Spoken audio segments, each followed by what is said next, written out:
বিসমিল্লাহির রহমানির রহিম। আসসালামু আলাইকুম। আজকে থাকছে বাংলা থেকে কয়েকটি প্রশ্ন। আপনারা পুরো আয়োজনটি মন দিয়ে দেখতে থাকুন। এমসিকিউ আকারে থাকবে। বাংলা বর্ণমালায় অর্ধমাত্রা বিশিষ্ট বর্ণের সংখ্যা কতটি? বাংলা বর্ণমালায় অর্ধমাত্রা বিশিষ্ট বর্ণের সংখ্যা হচ্ছে 8টি।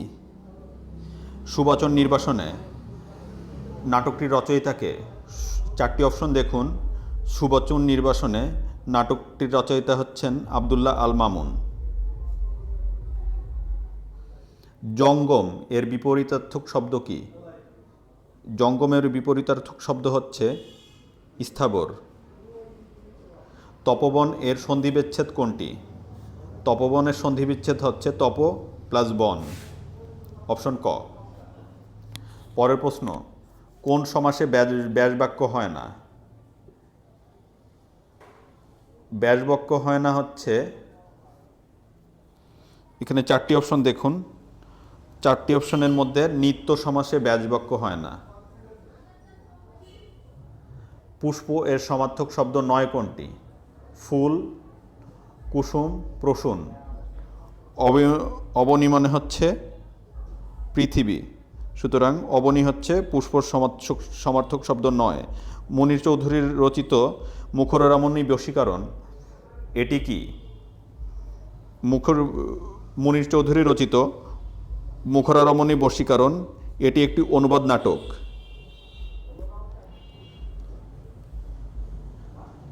কোন বানানটি শুদ্ধ? 8 নম্বর প্রশ্নটি দেখুন। 8 নম্বর প্রশ্নের ভিতরের শুদ্ধ বানান হচ্ছে গ নম্বর। সমবিবেহারের দন্তসম ভয়রসী বয় জফলা আকার হয়াকার রয়কার সমবিবেহারে যে সমাসে পূর্বপদের বিভক্তি লোপ হয় না তাকে কি সমাস বলা হয়? যে সমাসে পূর্বপদের বিভক্তি লোপ হয় না, যে সমাসে পূর্বপদের বিভক্তি লোপ হয় না তাকে বলা হয় হচ্ছে অলুক সমাস। গৃহ এর সমার্থক শব্দ নয় কোনটি? 10 নম্বর প্রশ্ন। গৃহ এর সমার্থক শব্দ নয় হচ্ছে ঘরোয়া। নিবাস, ভবন, ঘর এই 3টি হচ্ছে গৃহ এর সমার্থক শব্দ, আর গৃহ এর সমার্থক নয় হচ্ছে ঘরোয়া। লাজ শব্দটি কোন পদ? লাজ শব্দটি হচ্ছে 11 নম্বর প্রশ্ন। লাজ শব্দটির 11 নম্বর প্রশ্ন। লাজ শব্দটি হচ্ছে বিশেষ্য পদ। লাজুক হচ্ছে বিশেষণ। বিচ্ছিন্ন প্রতিলিপি কাব্যগ্রন্থটির রচয়িতাকে? 12 নম্বর প্রশ্নটি দেখুন। বিচ্ছিন্ন প্রতিলিপি কাব্যগ্রন্থটির রচয়িতা হচ্ছেন মাজহারুল ইসলাম।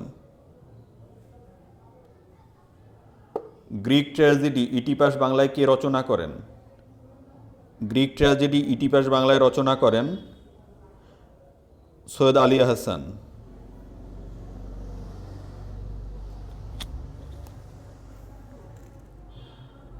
বাংলা ভাষায় কয়টি খাঁটি বাংলা উপসর্গ আছে? বাংলা ভাষায় খাঁটি বাংলা উপসর্গ আছে হচ্ছে 21টি। আনন্দমঠ উপন্যাসের লেখককে?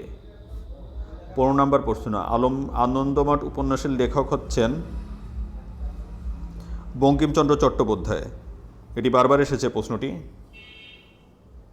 বিদ্রোহী কবিতা কোন কাব্যের অন্তর্গত? 16 নম্বর প্রশ্ন। বিদ্রোহী কবিতা হচ্ছে অগ্নিবীণা কাব্যের অন্তর্গত বিদ্রোহী কবিতা। সমাসবদ্ধ পদ আনত কোন সমাসের উদাহরণ? 17 নম্বর প্রশ্ন। আনত হচ্ছে অব্যয়ীভাব সমাসের উদাহরণ। মাইকেল মধুসূদন দত্তের বীরাঙ্গনা কাব্য কোন ধরনের কাব্য? বীরাঙ্গনা কাব্য হচ্ছে পত্রকাব্য।